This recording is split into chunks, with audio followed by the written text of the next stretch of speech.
the last session today. So, a few words about me first. I'm working with Jonas over there, who is tweeting, at London College of Fashion. And what we built is Corchero, which is an organization that supports the fashion tech ecosystem.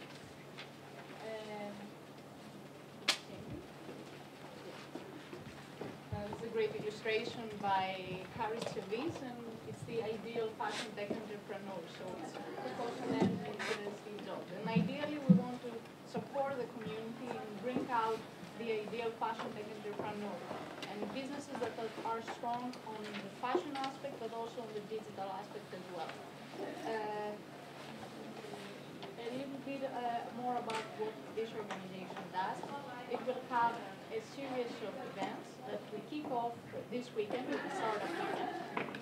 And there is a 50% of discount.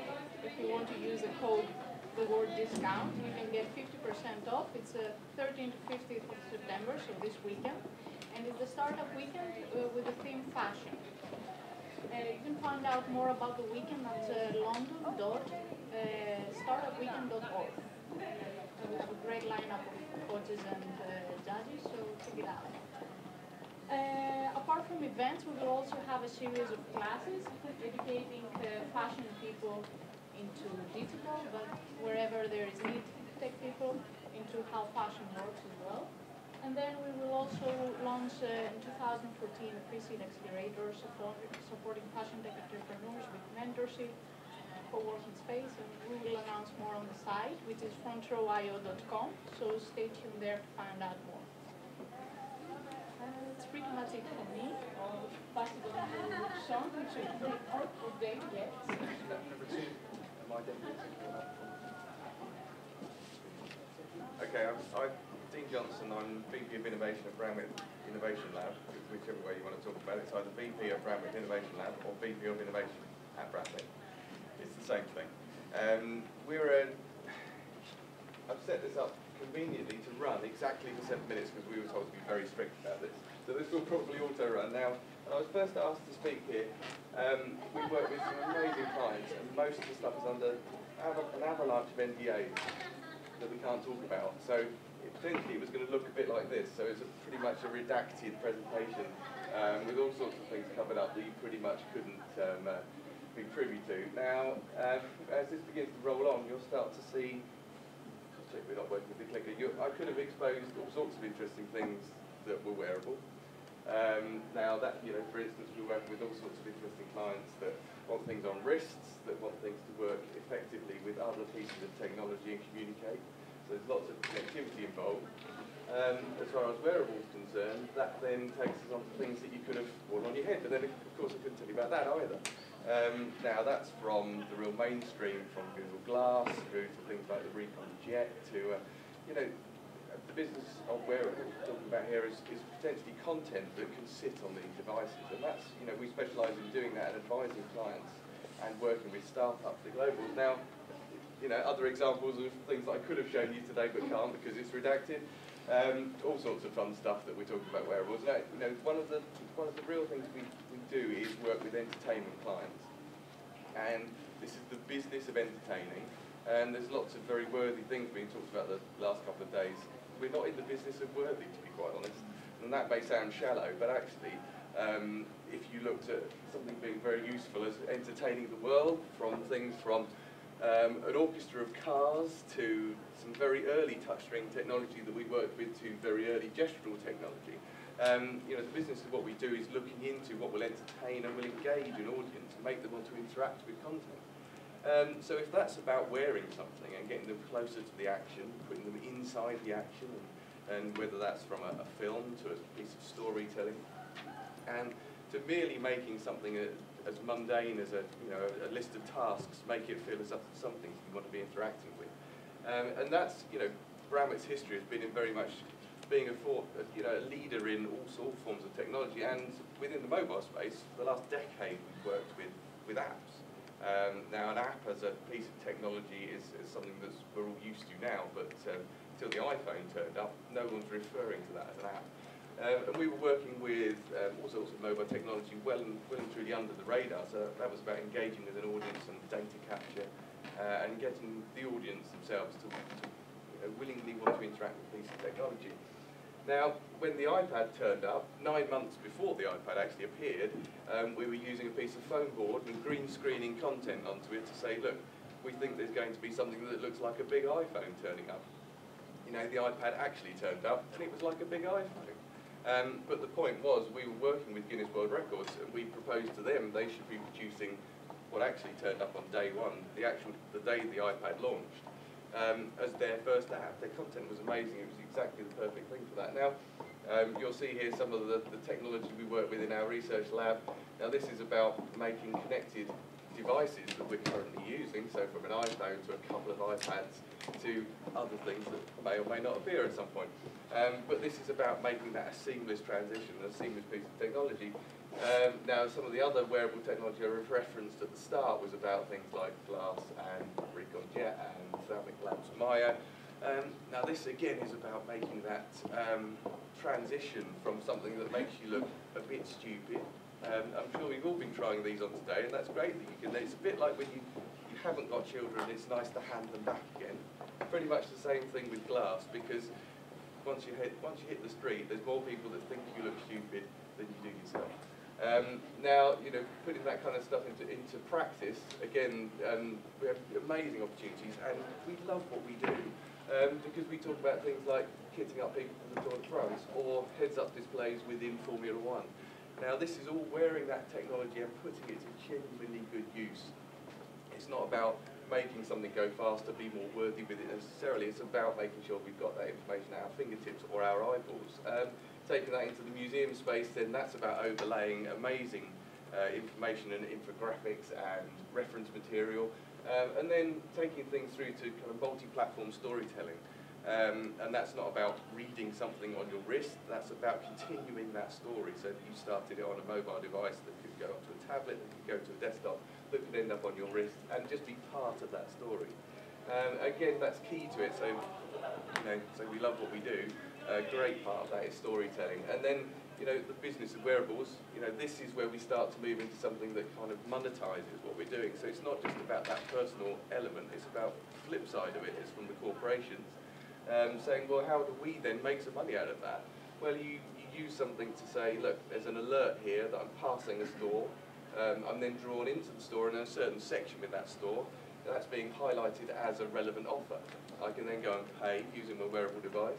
And then outside the store, either within the access to the underground or turnstiles into an event, you're then using that as a pass. Now, we know how easy it is to whip a phone out of a pocket, but it's even easier to just pass something across the scanner.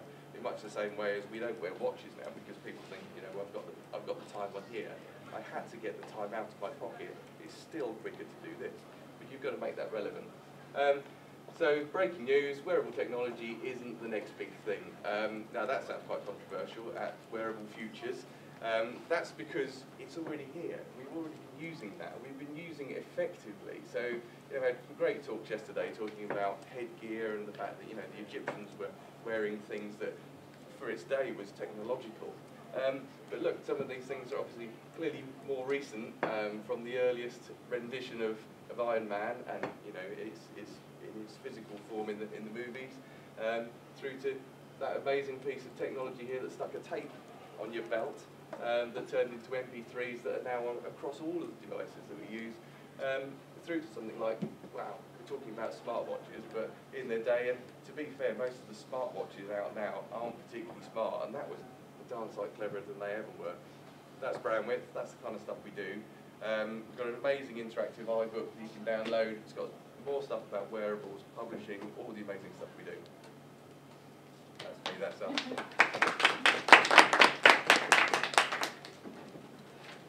I think I'm next. We'll see.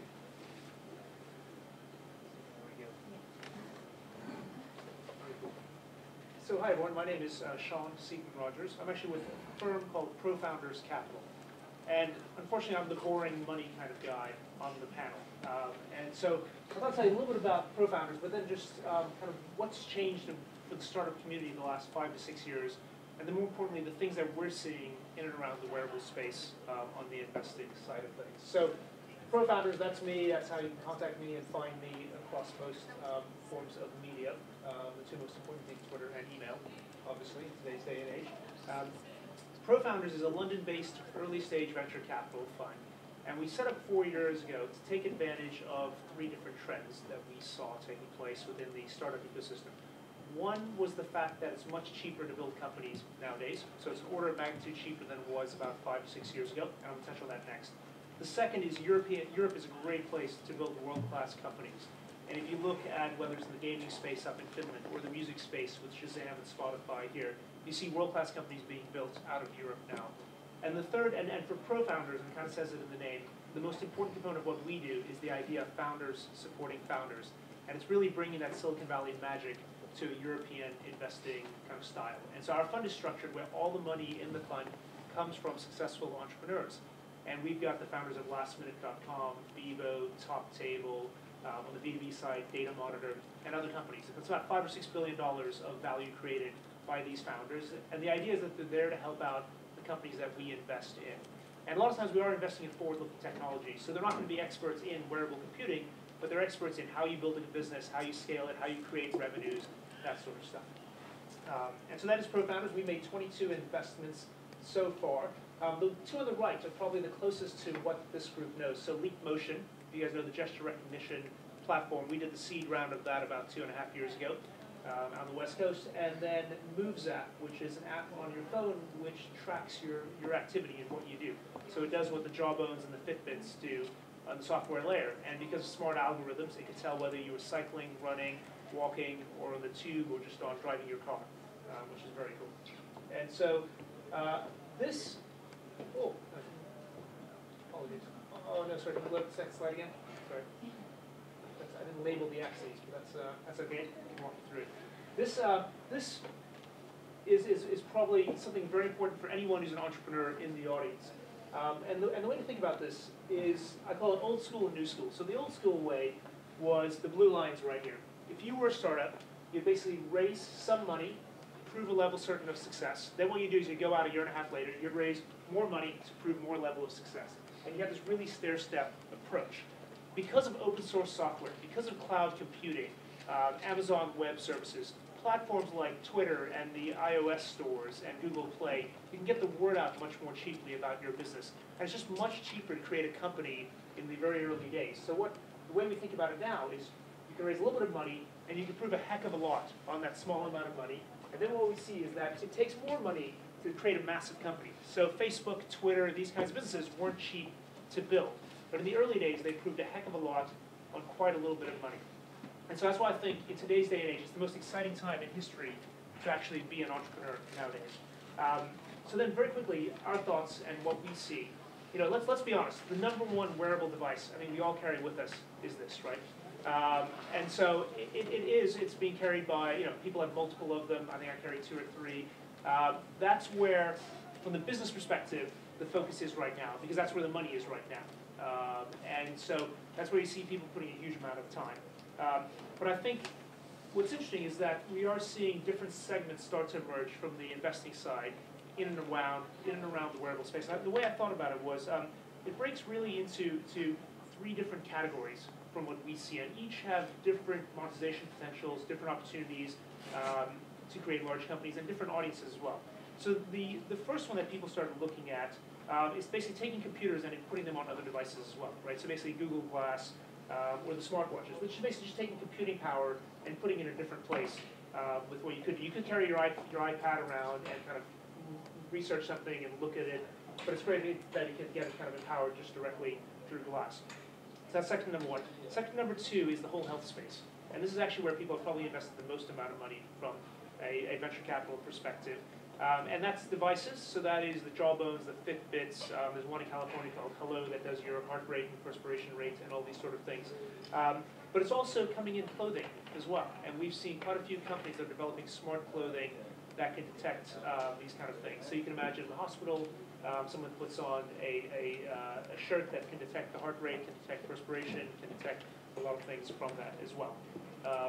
And the third category where we see quite a bit of traction is in life capture, I call it. And we've seen companies like Nerato and others where you can attach something that captures your daily life, whether it's audio. I was talking to someone outside that focuses on audio or video capture or image capture, but it's kind of around life blogging.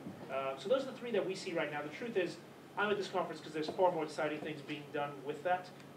But from an investing perspective, the one thing we have to focus in on is around the business of these kind of devices.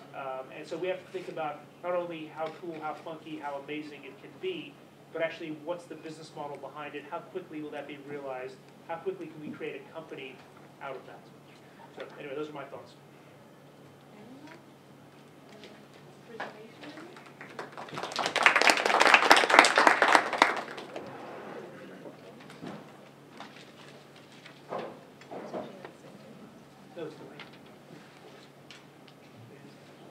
Well, I'll start introducing myself because I'm going to have to run through the slides, I think, very quickly. I'm Spanish originally, but now, well, I live in London and I'm based at the Trumpery. Here represented the Trumpery. And, well, in general, I'm going to talk about a lot of things I do, and I won't explain much, but you mentioned it just now. Actually, I have not yet needed investment for any of the things I'm doing. It's growing organically. I sell and test my products online by offering them and then making them on demand. And that's going well. Of course, at some point, I think I will look into investment more than anything for growing the team. I think the team is the most important part on anybody that might here have a business or might be thinking of a startup. So yeah, you can find me. I'll press it. It's okay. Oh, it's not working? Or? No, I'll press it for you. Okay. Yeah, well then it's great. Yeah, so I can go back. Okay, that's gonna take a bit. Maybe I'll sit there and see myself. Yeah. Just quickly. Okay. So, yeah, you can find me at Los Values, so feel free to tweet anything about today. My background is kind of a mix of things that usually we're seeing as separated, but I'm going to explain how actually it's fairly new to think that science, technology, and arts and crafts are separated. In the past, this was always hand to hand, and I will explain why this separation has happened and how it's coming back together. So I've been quite lucky that actually my background has those two things. I was a wearable technologies researcher at the MIT Media Lab when they had a base in Dublin. But also I have a master's from Centre St. Martin's, which is quite about design, art, and meaning. So I believe my background allows me to have the means to make the things I imagine, but also to imagine things that have meaning, and I think that is one of the issues in product design today. The three main things I do is freelancing, so working with other teams to develop wearables, most of the time for entertainment, as we were talking before, for brands entertainment. I also do teaching, and I also develop products. So this is, for example, a project for Cadbury. All of these projects are done in big teams and in collaborations with engineers, etc. So it's not my own work. This is with technology with Setas, and it's a project for Cadbury. Cadbury wanted to do a joy jacket, a jacket that can measure your enjoyment and reflect that. So when you eat the chocolate, actually, that's when the jacket goes really Willy Wonka, so everything. This was for the Olympic. I was in the team that developed the Brazil costumes for the Olympics that were all illuminating, and I also did a project for Hugo Boss, and this was with Marshmallows Laser Feast, and it's a full LED dress suit. This is for Guinness, and this was with Jason Brooks Architects. It's a breathable, an inflatable that breathes and illuminates, but also I integrated reflective technology in it, so that it has like hidden patterns that only when the tourists go to the Guinness store and they take pictures, there is like hidden patterns on the textile as well. And this is a glowing hat for Trafalgar Square. So I get to be involved in really fun projects. But then for my own products, I like to give it a little bit more of thought and meaning. So a few things I care about, and this is why I was a little bit late today. We just launched this website this morning, cpkid.com. This is basically two questions that I had, which is, as a girl, is it still an issue in education, and especially in the toy market, to find interesting or appealing toys, such as a textile toy, that integrates electronics. So this is a toy that you have to build. It's a textile toy, and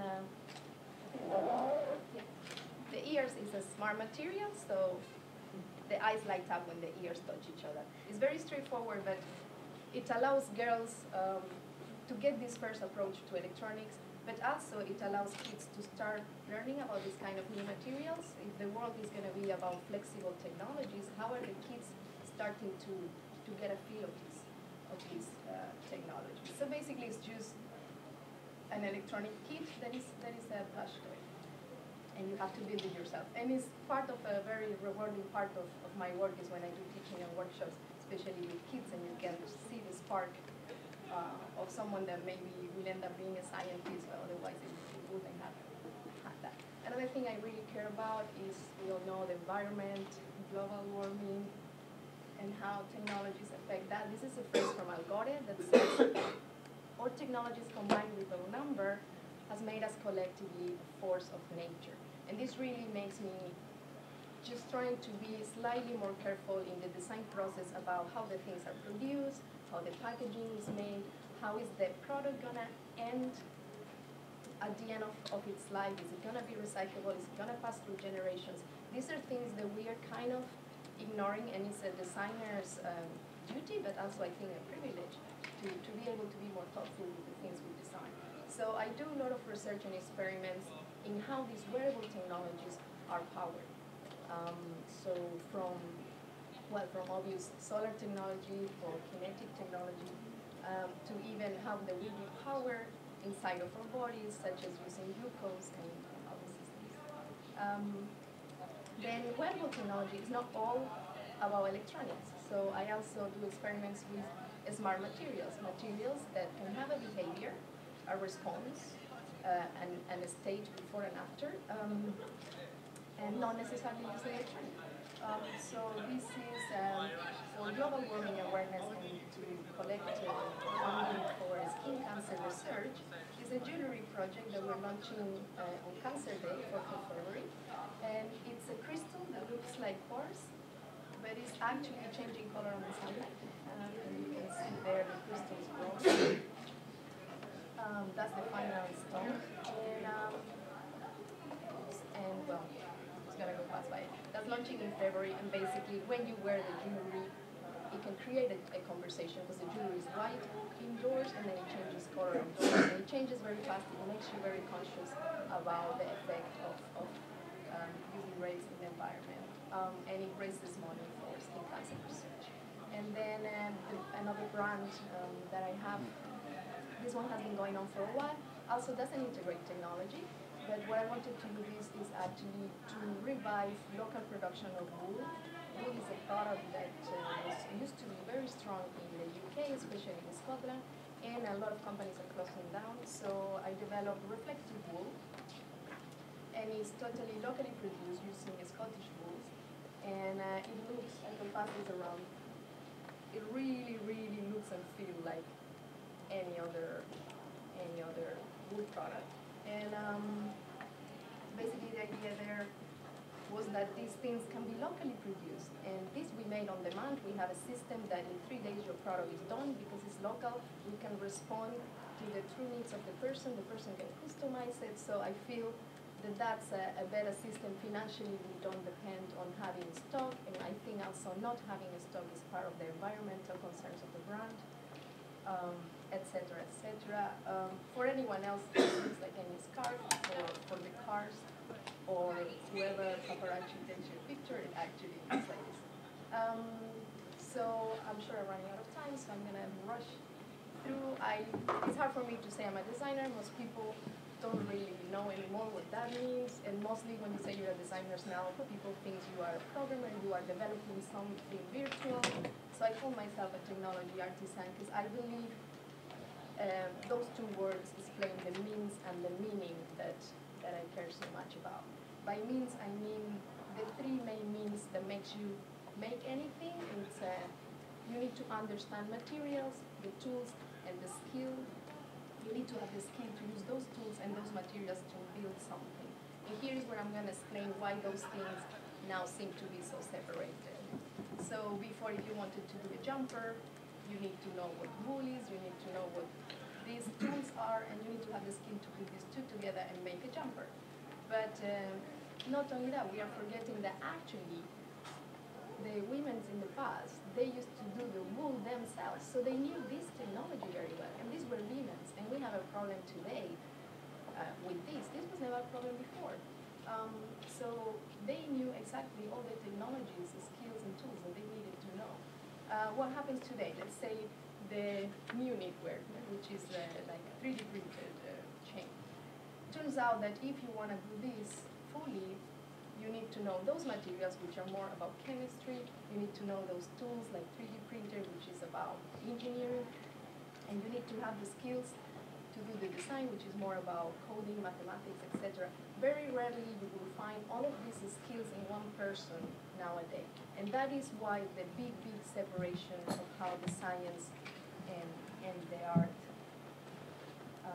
have come together. So the key of my work in general, and I think of any company that wants to do wearable technology or really innovation, is to collaborate and to have a team that is as multidisciplinary as possible. That's what I had when I was at MIT, and it was truly the most amazing environment to spark new ideas. Here an example that this is not new.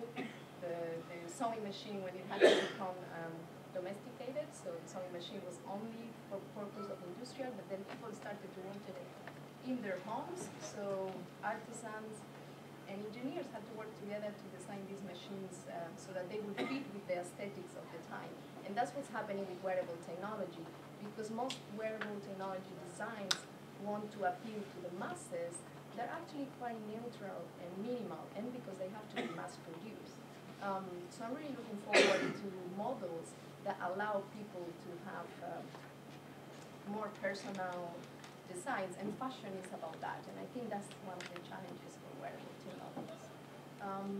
So just lastly, almost to finish, I strongly believe anything is possible, especially with the right teams. So here we have engineers and doctors coming together.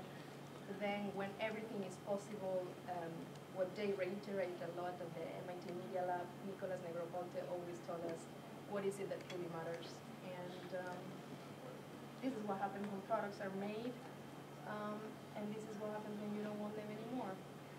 Most of the time, because we're not creating meaning through the products that we make. So yeah, you can basically have an idea and have the means to produce it, but I believe the true God of a product is to have meaning. And in design we say a lot, God is in the details. So if you want a product to become a religion, let's call it, a product that everyone truly wants to engage with, it's about the details. And we see that, I mean, math is the obvious example, but it's the detail and the thought that has been through all the parts of the design what made it relevant. So that's about making a meaningful product. But then on top of that, for marketing, this is actually what can make your brand truly stand out. Before you make a product, you want as many people as possible to know about your product, because maybe if you're lucky, one person will end up connecting with it. If your product is meaningful, you have the opposite. So I think that's...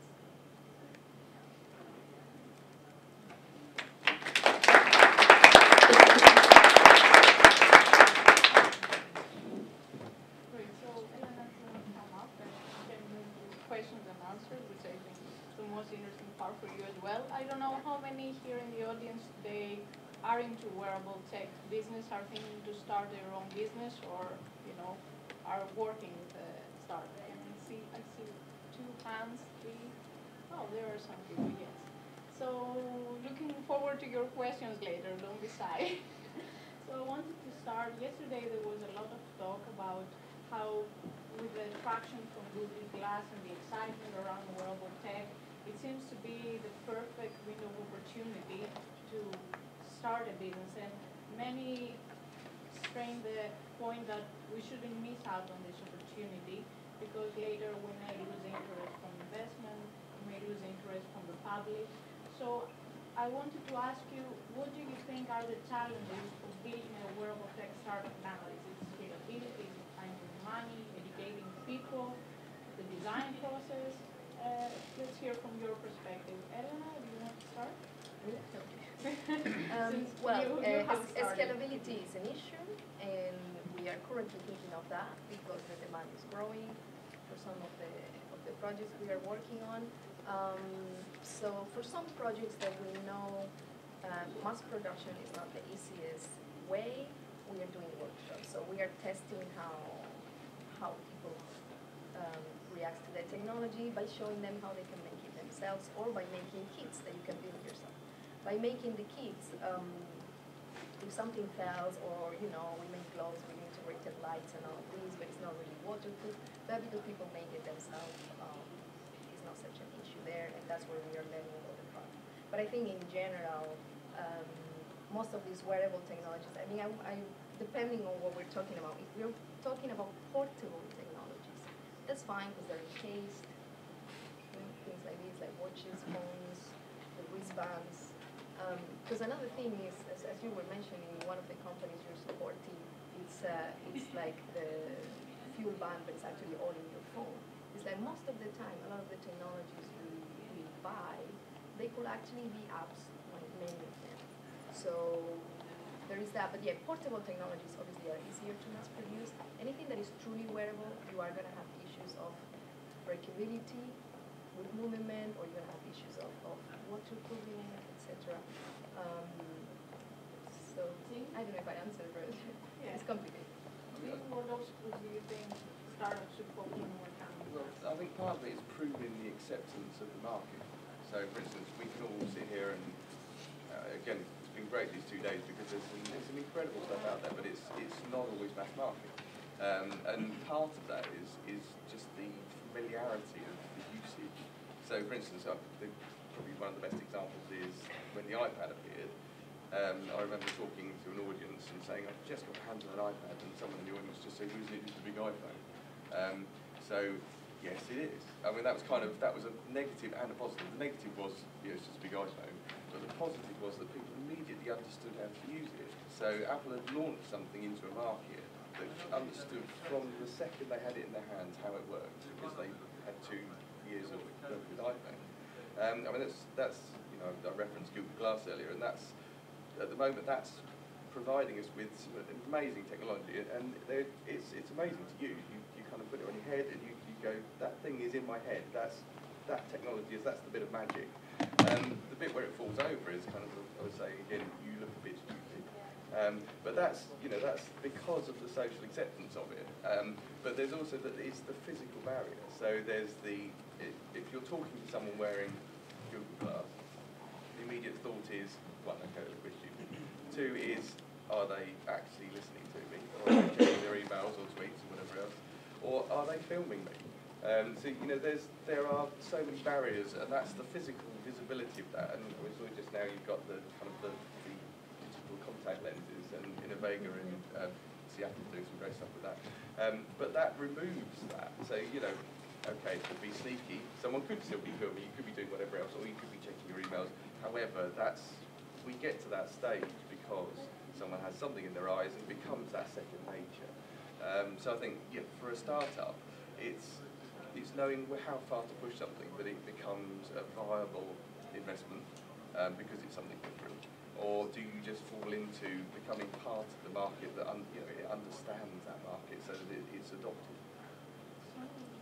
Yeah, no, I think you guys have touched on most of it. I think the dilemma that young companies face is proving out the product market fit, as they call it. I mean, the reason that there's a huge amount of money going into the wristbands and the fuel bands and Fitbit ups and these kind of things is that they've proven out product market fit, i.e. I'm an American, we're all fat, like we kind of want to lose weight, so this is a great way to kind of motivate people to do a little bit more exercise. But I think what's tricky for the companies is that the way I see it, you either got to go if you're a young company just setting up, you either got to go kind of really niche, which is I'm building a scarf that is reflective, which could be for cyclists, or it could be for paparazzi to glow in their photos, or having the stars to glow in their paparazzi photos, whatever it might be. Or you've kind of got to try to go really broad. The only way to go broad is to really become a platform, right? And like Glass, where you basically say, okay, let other people build on top of what I'm creating. Because you can't, it's tough to guess exactly what that broad application is going to be. So I create an open ecosystem that others can build on top of. Problem is that's really hard and expensive to do that. So you end up seeing a lot of new technologies being kind of really niche-y sort of things that you then hope can grow beyond that. And then it leads into scalability issues and manufacturing issues and all this kind of stuff. But it's just tricky in the first few days, so the first few kind of years of a startup's life to figure out where to focus. It's just tough. I'm not here to put you all off, by the way. No, sorry. So I think it's interesting that you mentioned platform, because that's something I've always thought. Glass is building a platform, and there's been an immediate excitement, and people want immediately to start testing and building stuff. Whereas for bracelet, etc., perhaps for being more practical, people are thinking, a t-shirt, I don't know how long I will be willing to wear it, if I will wear it every day, so there is a fragmented experience about clothes. But if you start to approach clothes, perhaps, like a platform, it gives other kind of opportunities. But I also wanted to talk about the team, because you said about recruiting, and a lot of issues that I hear usually from people that want to lots of wearable startups, they have huge issues about recruiting, because it takes such versatile talent. And also the different startups that come out of it has a lot to do with the talent they have back. So you either see more fitting accessories like that, but they lack the fashion designer, they focus on industrial design, and then you have more fashionable artistic projects. How have you managed, you told us about the workshop, but how can this community come together and really, cover the needs of having a wearable tech startup? What kind of people would you need ideally in your team? Well, I have to say more engineers, but in general, lack of engineers. I mean, Dyson set up a new center for engineering to push this in the UK. Yeah, I think it is because education moves slower. So it is brilliant that now we can just tap into online education and kind of, if you have an urge to learn something, you can learn it yourself. When I need to program something, I just YouTube how to, it's possible. It's possible. Of course, I think you need, at the top of the team, what I would consider myself is an expert of nothing, but, I know that sounds bad, but I think you get what I mean. It's the T profile, they call it, no? So you need a person that has a deep understanding of something, but a broad knowledge at the top that can speak to an engineer and know what's happening, speak to a coder and know what's happening, blah, blah, blah, etc. So you will need that kind of people, which is actually is one of the requirements, for example, at IDEO, when I have spoken to them in the past, before setting up my company, IDEO was the place I really wanted to be in. And that was the kind of conversations we had. Everyone in their team, they ensure that has this T profile. So you need a specialist, but kind of open-minded, and people that somehow are very curious. I think the key is just curiosity, and self-taught nature, that you don't have the fear of learning something. Because we don't build the products per se, we can start working at an early stage with people that may not have fully formed a product. We can help steer them in the right direction simply because we'll know a great relationship with a client who may want content on that platform. Our kind of needs are all about how do you break the SDK for something as early as possible so that you can push those boundaries. So that's about, it's all, it's the software engineers that are able to allow the designers and the creatives to create and think without boundaries. Clearly there are some boundaries, let's pull them back in again, but it's for the audience. So, okay, we've got the technologists over here, we've got the creatives sat in the middle, and we've got the clients over here. The clients are the ones that aren't necessarily coming with that fully formed brief. Most of the time they'll have seen something that's just hit the streets 12, 24 months down the line. What they're looking for is a team that will then actively be fully formed for creative thinking, so that they can say, look, in 12 months' time, we will need a team of this shape. So we'll need the technologists that can deliver a film, a storytelling experience across all of these platforms. But end of the day, those technologists are ruling. What kind of teams are you with? Because sometimes from the startup scene, when it comes to wearable tech startups, and I introduce the wearable tech startup scene, I get the feedback. I think they're too academic for a startup.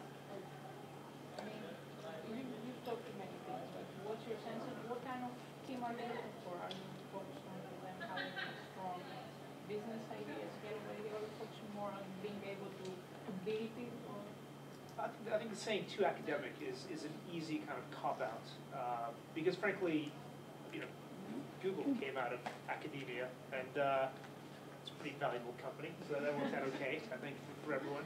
Although they did steal Yahoo's business model in the end. But no, I think what we think about, what's actually really hard to do, and this is whether it's a software company, hardware company, wearables company, mobile app company, is to balance two really hard things. One is the vision for where you want the company to be in 2 years, and be able to paint that story about how you're going to be the world's greatest company, with managing on a day-to-day basis, what does it mean you're going to do over the next 6 weeks?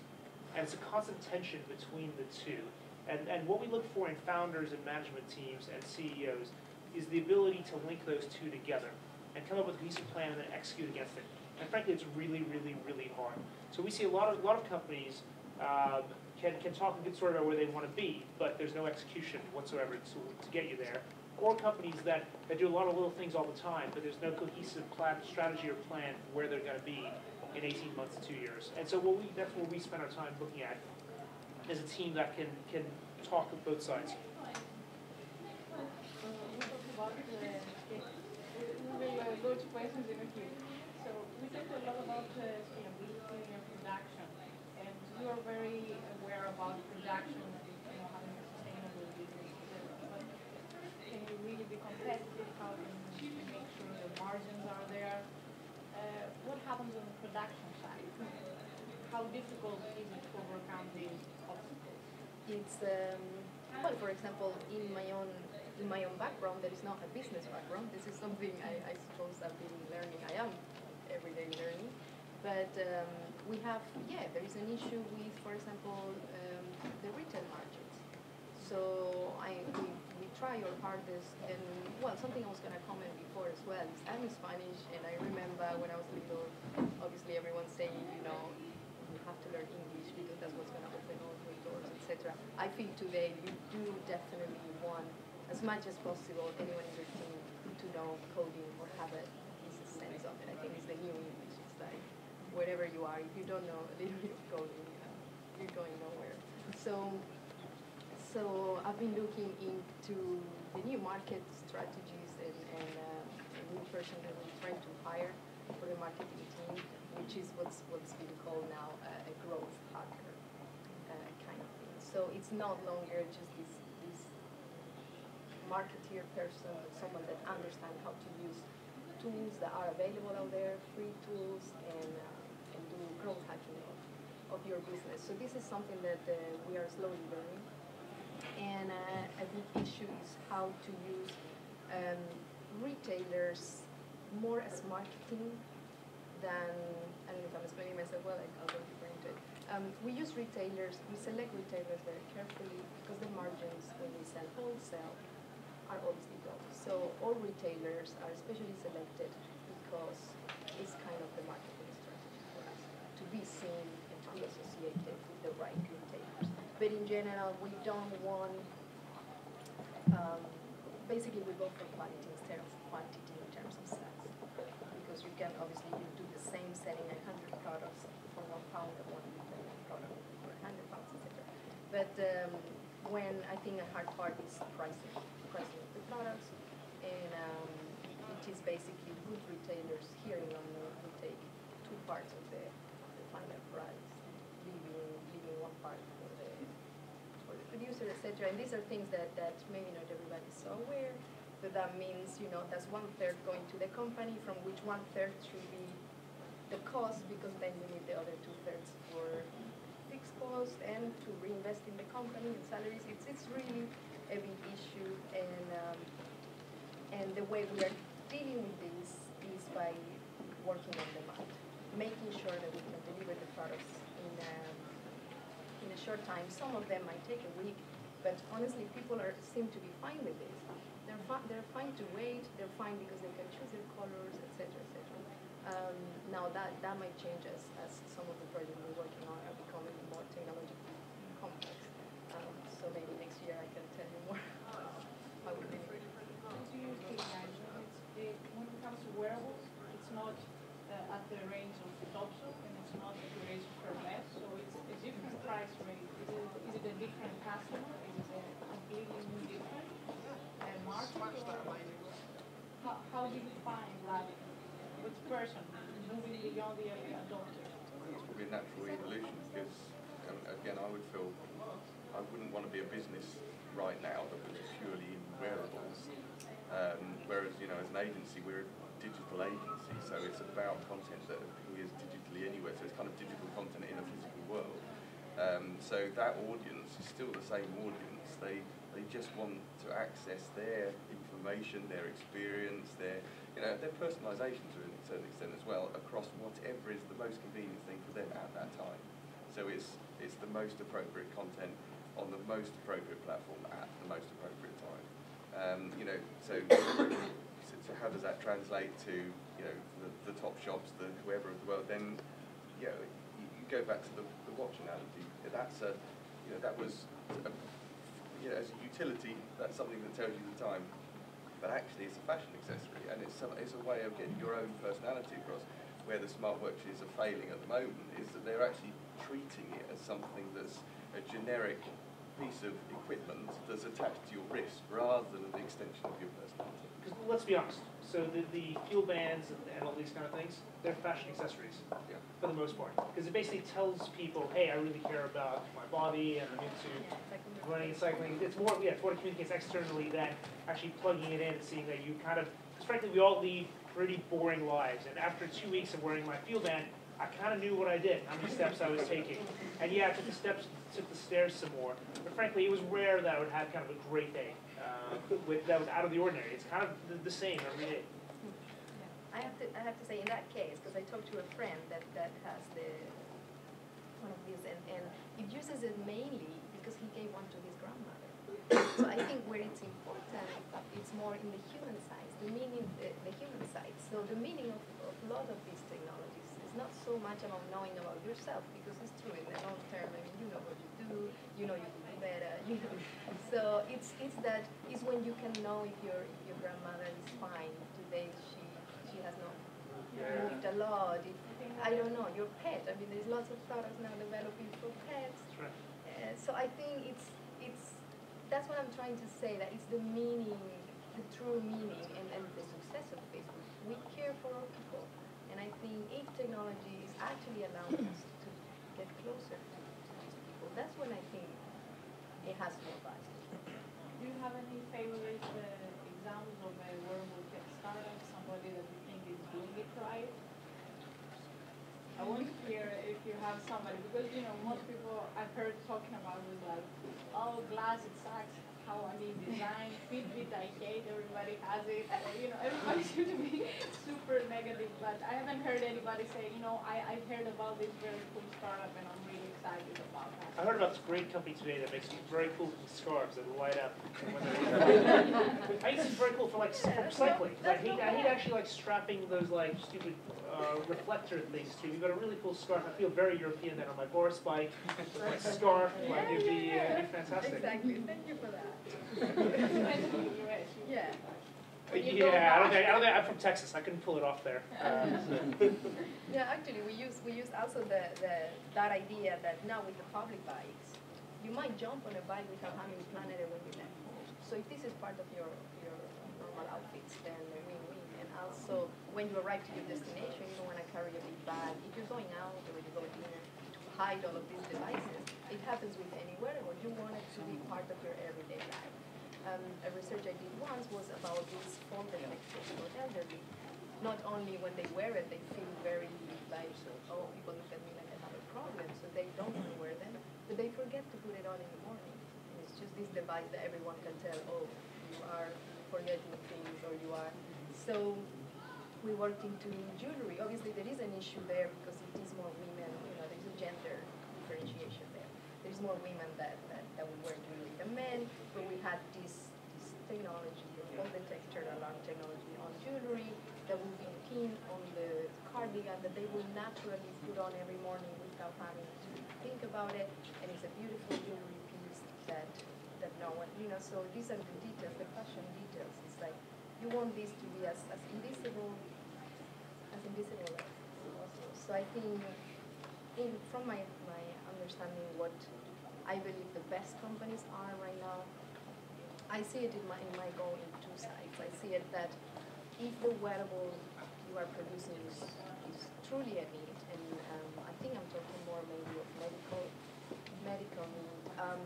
These technologies, I think most companies maybe should be moving even more ahead and invest into biotechnology and invest in doing research on how these technologies are integrated directly in our bodies.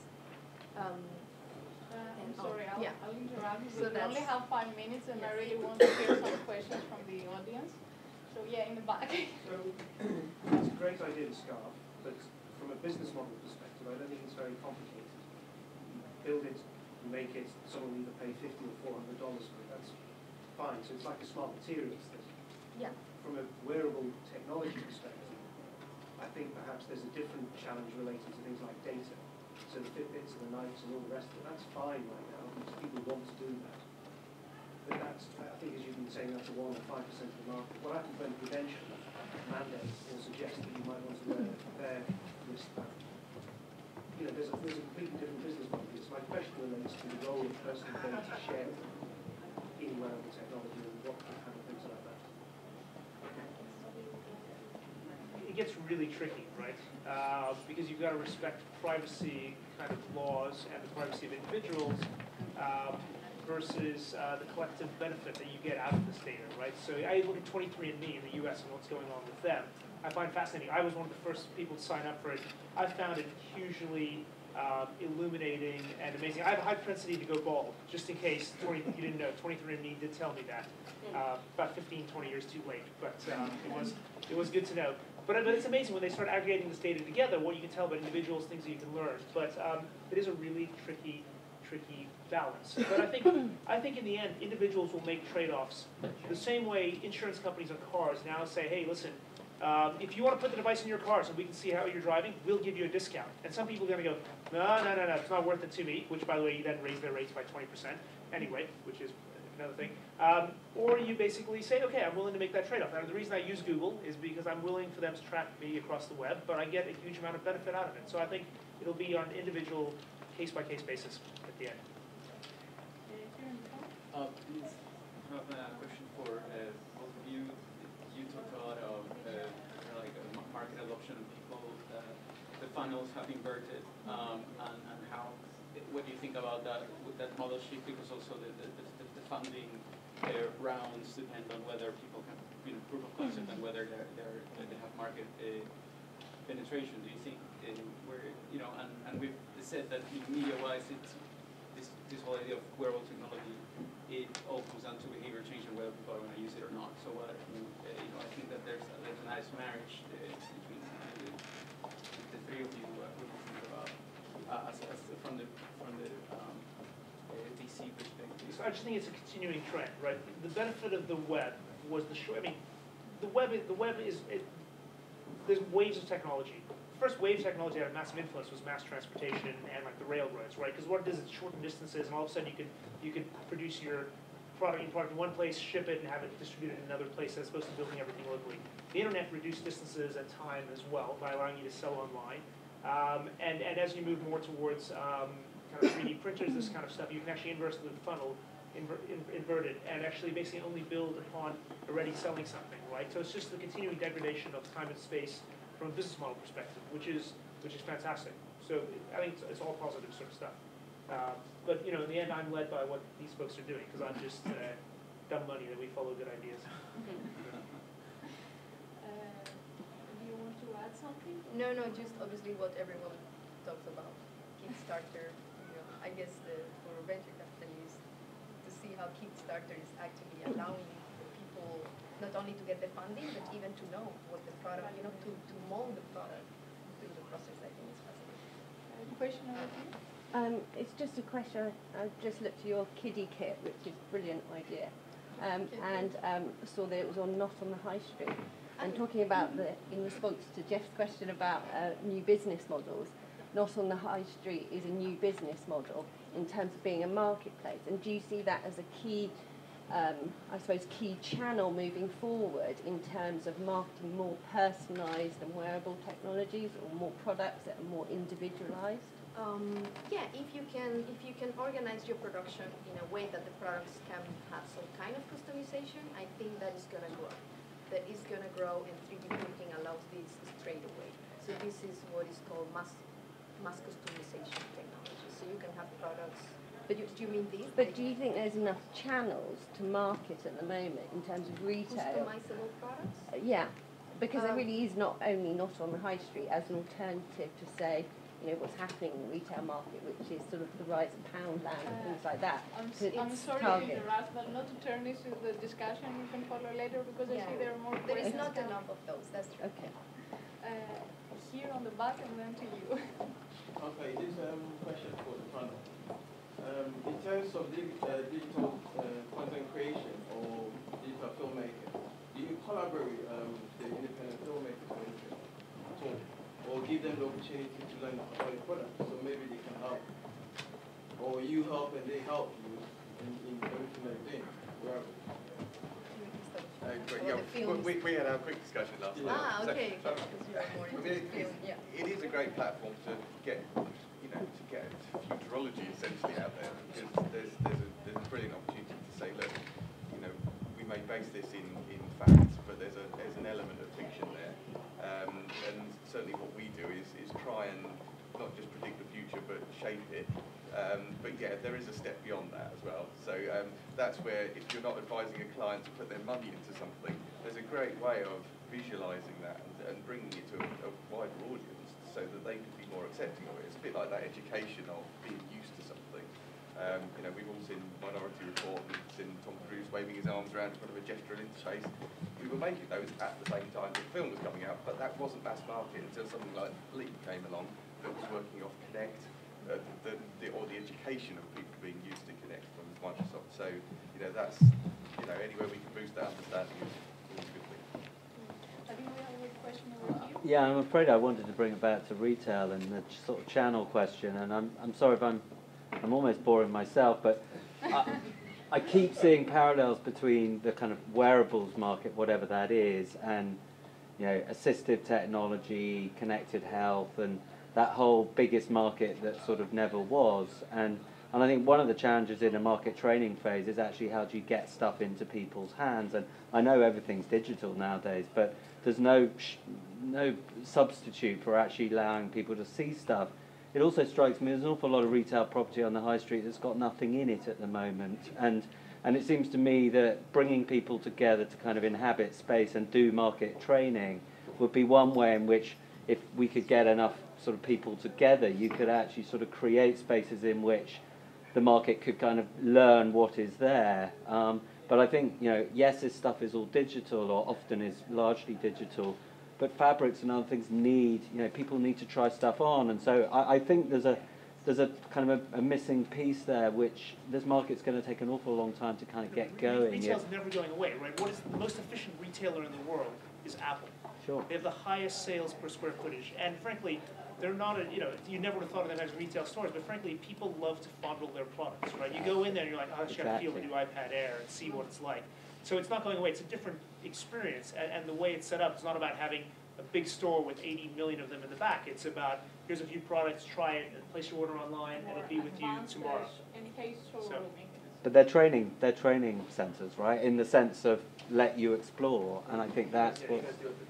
CEO of Burberry, now head of retail at Apple, then we don't need to say more. Question in the back? Just a really quick question. Going back to the start of your discussion, you said basically like most things that people build nowadays can be built with an app. Like what's the point of us making all this wearable tech and us getting really excited about it? By the time we've probably gone through the process of making this piece of hardware, it's probably all going to be in our eyeballs anyway, right? Yeah.